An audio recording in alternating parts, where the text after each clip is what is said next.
কদমতলী নামে এক গ্রাম ছিল। সেই গ্রামে বাস করত রেনু ও দীপু নামে দু ভাই বোন। পৃথিবীতে আপন বলতে কেউ ছিল না তাদের। কিছুদিন হলো তাদের বাবা মা দুজনই মারা গেছে। দিদি, এই দিদি, কই তুই? বাইরে আয়।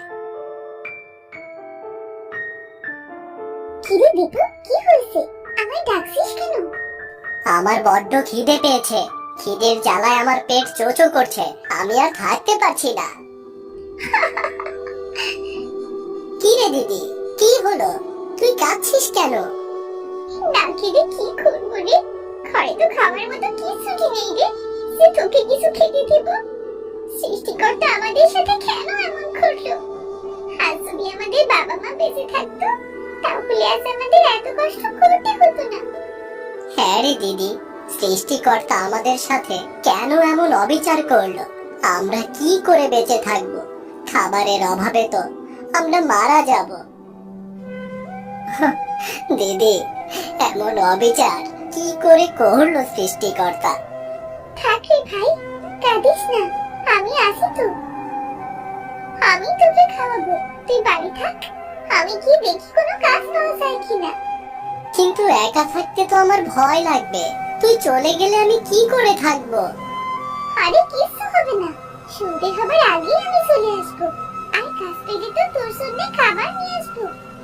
আচ্ছা ঠিক আছে দিদি, সাবধানে যেও আর তাড়াতাড়ি ফিরে এসো। তুই থাক তাহলে, ঠিক আছে? তুইও সাবধানে থাকিস। আমি না আসা পর্যন্ত যেন বাড়ির বাইরে বেরোস না। ঠিক আছে দিদি। এরপর রেনু কাজ খুঁজতে বের হলো।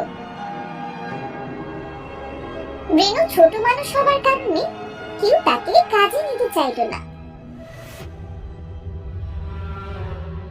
হাই সৃষ্টিকর্তা, আমি ছোট, এটা কি আমার দোষ? কাজটা পেলে যে দু ভাই বোন আমরা না খেয়ে মরে যাবো। এই মেয়ে, এই ভর দুপুরে রোদের মধ্যে এখানে বসে কি করছো? কি হয়েছে তোমার? আমি কাজ খুঁজছি, কিন্তু আমি ছোট বলে কেউ আমায় কোনো কাজ দিচ্ছে না। একটা কাজের আমার খুব দরকার। কেন? তুমি এত ছোট মানুষ হয়ে কাজ করবে কেন? তোমার বাবা মা কোথায়?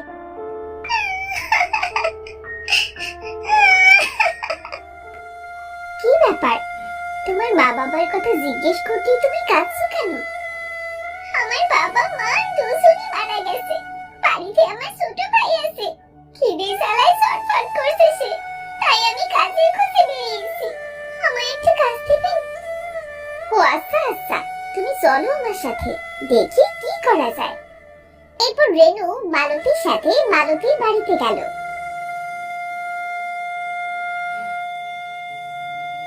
এই নাও, বাসনগুলো সুন্দর করে মাজো।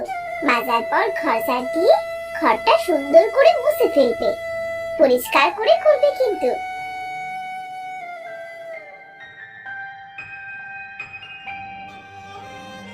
এরপর রেনু সব কাজ খুব সুন্দর করে করলো।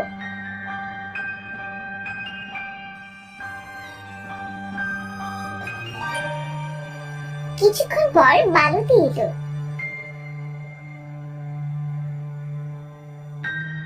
বাহ, তুমি তো খুব সুন্দর করে করেছো কাজগুলো। তোমার কাজ দেখে আমি খুব খুশি হয়েছি।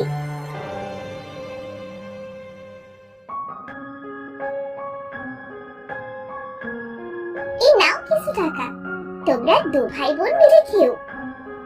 আপনাকে অনেক অনেক ধন্যবাদ।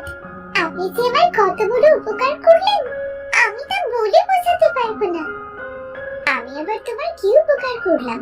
তুমি আমার কাজ করেছো, তাই তোমায় টাকা দিলাম। এই টাকা দিয়ে বাজার থেকে কিছু চাল ডাল কিনে নিয়ে যেও। ঠিক আছে, আমি তাহলে এখন আসি। সত্যি হয়ে গেলে ভাই আবার আমার খুব ভয় পাবে। এরপর রেনু বাড়ির উদ্দেশ্যে রওনা দিল। বাড়ি যাবার পথে বাজার থেকে কিছু চাল ডাল কিনলো। রেনু বাড়ি গিয়ে তার ভাই দীপুকে ডাকলো। দীপু, দীপু, ভাই আমার, কোথায় তুই? এইদিকে আয়, তোর জন্য খাবার নিয়ে এসেছি ভাই। দিদি, তুই এসেছিস? আমি সেই কখন থেকে তোর পথ চেয়ে বসে আছি। কি খাবার এনেছিস দিদি? দে, খিদের জ্বালা যে আর সহ্য করতে পারছি না। এই দেখ দেখ, ফল চাল ডাল সব এনেছি। আর তোর খিদের জ্বালা সহ্য করতে হবে না রে। ও মা, দিদি তুই তো আমার জন্য কত কিছু নিয়ে এসেছিস। ওয়াও! এই নে, তুই ফলগুলো খেতে লাগ, ততক্ষণে আমি রান্নাটা বসাই। দিদি, তুই তো কিছু খাসনি। আয়, আগে আমরা দুজন মিলে ফলগুলো খাই, তারপর তুই ভাত রান্না করিস, কেমন? লক্ষ্মী ভাই আমার। আচ্ছা চল তাহলে। এরপর রেনু ও দীপু ফলগুলো খেলো।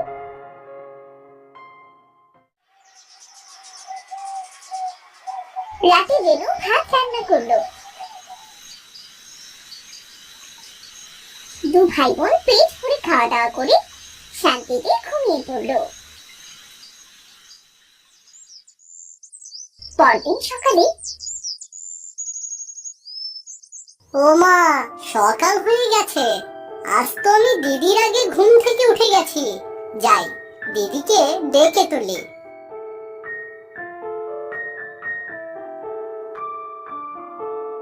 আয় দিদি, দিদি ওঠ, সকাল হয়ে গেছে। দীপু ওর দিদিকে ডাকতে লাগলো, কিন্তু ওর দিদি উঠলো না। সে অনেকক্ষণ ধরে ডাকতে লাগলো।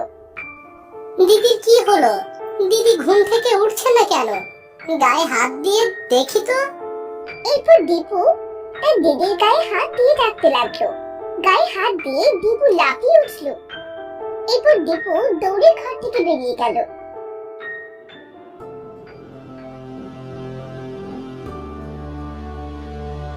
আর একটি গাছের নিচে বসে জোরে জোরে কাঁদতে লাগলো। ওই গাছে ছিল একটা পরী। কান্নার শব্দে তার ঘুম ভেঙে গেল। আজ কত বছর পর ঘুম থেকে উঠলাম। কত বছর ধরে যেভাবে ঘুমিয়েছিলাম, আজ এই ঘুম নামক মৃত্যু থেকে মুক্তি পেলাম। কি আমার সাহায্য করলো? এরপর পরী সেই গাছ থেকে নিচে নেমে এলো আর দেখলো গাছের নিচে বসে একটা ছেলে কাঁদছে। তোমার কি হয়েছে? তুমি এমন করে কাঁদছো কেন? তোমার বাবা মা কোথায়? আমার বাবা মা মারা গেছে। এই পৃথিবীতে আমার আপন বলতে আমার দিদি ছাড়া আর কেউ নেই। তা তোমার দিদি কোথায়? আমার দিদির খুব জ্বর। কি করব কিচ্ছু বুঝতে পারছি না। দিদির কিছু হয়ে গেলে আমি কি করব? কাকে নিয়ে বাঁচবো? ও, তাই তুমি এখানে বসে কাঁদছো? চিন্তা করো না, আমি তোমার দিদিকে সুস্থ করে তুলবো। আপনি কে? আমি তো আপনাকে চিনি না। আর আপনি কেনই বা আমাকে সাহায্য করবেন? আমি সাদা পরি। তুমি আমাকে সন্ন্যাসীর অভিশাপ থেকে মুক্ত করেছো, তাই আমি তোমাকে সাহায্য করব। পরি, আমি আপনাকে কিভাবে সন্ন্যাসীর অভিশাপ থেকে মুক্ত করলাম? আমি একদিন সকালবেলায় ফুলেদের সাথে খেলা করছিলাম আর জোরে জোরে হাসছিলাম। আমার হাসির শব্দে এক সন্ন্যাসীর ধ্যান ভঙ্গ হয়ে যায়। কে আমার ধ্যান ভঙ্গ করলো? কার এত বড় সাহস? বাবা, বাবা আমি সাজা পড়ি। আমার ভুল হয়ে গেছে, আমায় ক্ষমা করে দিন। এই ভুলের কোনো ক্ষমা নেই। তুই যখন ভুল করেছিস, শাস্তি তোকে পেতেই হবে। তোর শাস্তি হলো আজ থেকে তুই ঘুমিয়ে যাবি। আর তোর ঘুম ততদিন পর্যন্ত ভাঙবে না যতদিন তোর কানে কারোর বুক ফাটা কান্নার আর্তনাদের শব্দ না যাবে। এই হলো আমার কাহিনী। আজ তোমার কান্নার শব্দে আমি সন্ন্যাসীর অভিশাপ থেকে মুক্তি পেয়েছি। ও, তাহলে এই কথা। আপনি খুবই সুন্দর আর আপনার ব্যবহার খুবই ভালো। ধন্যবাদ। চলো তাহলে আমরা এখন তোমার দিদির কাছে যাই। তোমার দিদিকে তো সুস্থ করে তুলতে হবে। আপনি কি সত্যি আমার দিদিকে সুস্থ করে তুলবেন? আমার দিদি সত্যিই কি ভালো হয়ে যাবে? হ্যাঁ সত্যি, আমার কাছে জাদু আছে। জাদু শক্তি দ্বারা তোমার দিদিকে আমি সুস্থ করব। চলো এবার তাহলে যাওয়া যাক। এরপর পরি আর দীপু দুজনে এলো রেনুর কাছে। পরি তার জাদু দ্বারা রেনুকে সুস্থ করে দিল। রেনুর জ্ঞান ফিরে এলো। সাদা পরি, এই তো আমার দিদি চোখ মেলেছে। দিদি, এখন তোর কেমন লাগছে? হ্যাঁ রে ভাই, এখন একটু ভালো লাগছে।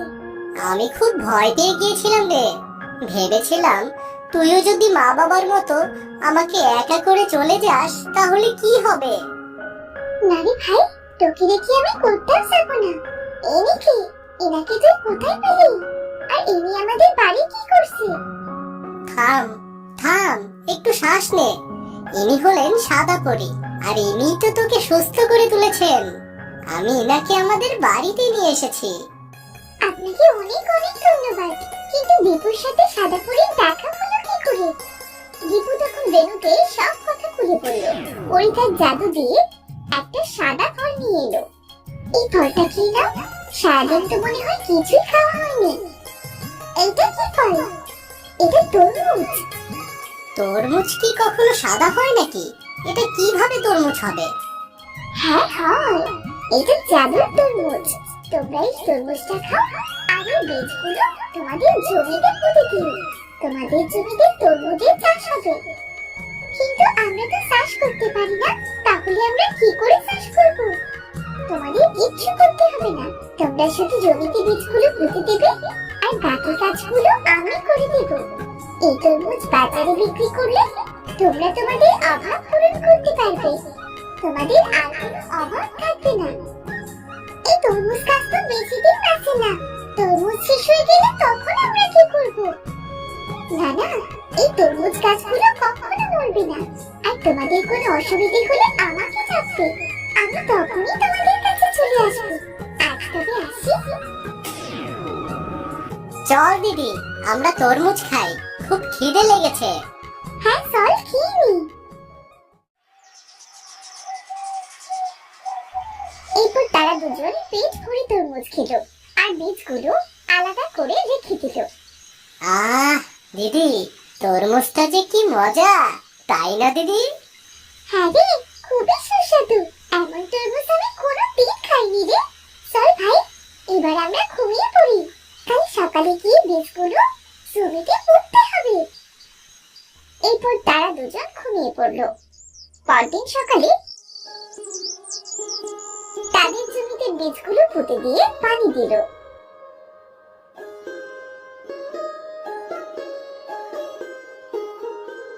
চল ভাই, আমরা বাড়ি ফিরে যাই।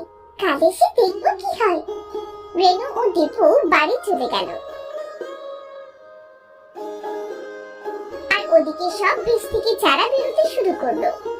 দেখতে দেখতে গাছগুলো বড় হয়ে গেল আর সব গাছে বড় বড় সাদা তরমুজে ভরে গেল। পরদিন সকালে চল রে দীপু, আমরা কি দেখে আসি গাছগুলোর কি অবস্থা। এরপর তারা মাছি গেল। দীপু জমিতে এত তরমুজ দেখে খুশিতে লাফিয়ে উঠলো।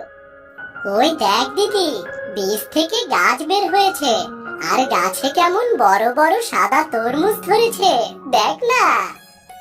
হ্যাঁ রে ভাই, হ্যাঁ দেখেছি। দেখতে কত সুন্দর লাগছে বলতো। চল, এগুলো আমরা তুলে বাজারে বিক্রি করতে নিয়ে যাই।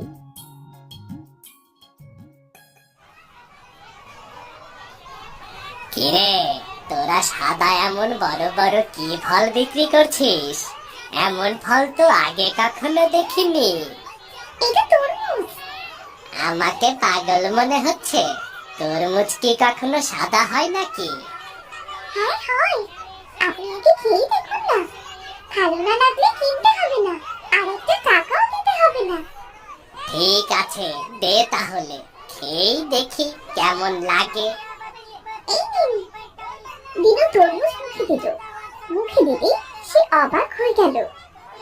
আহ, মনে তো হচ্ছে এ যেন অমৃত। এমন স্বাদের তরমুজ তো আমি আমার জীবনে কোনোদিন খাইনি রে। দে দে, 4-5টা যত আছে দে আমাকে। রেনু ও দীপুর তরমুজের নাম সবার মুখে মুখে হয়ে গেল। তারা তরমুজ বিক্রি করে তাদের সমস্ত অভাব পূরণ করতে লাগলো। একটা সময় এই তরমুজ বিক্রি করে তারা অনেক ধনী হয়ে গেল ও দু ভাই বোন সুখে শান্তিতে দিন কাটাতে লাগলো।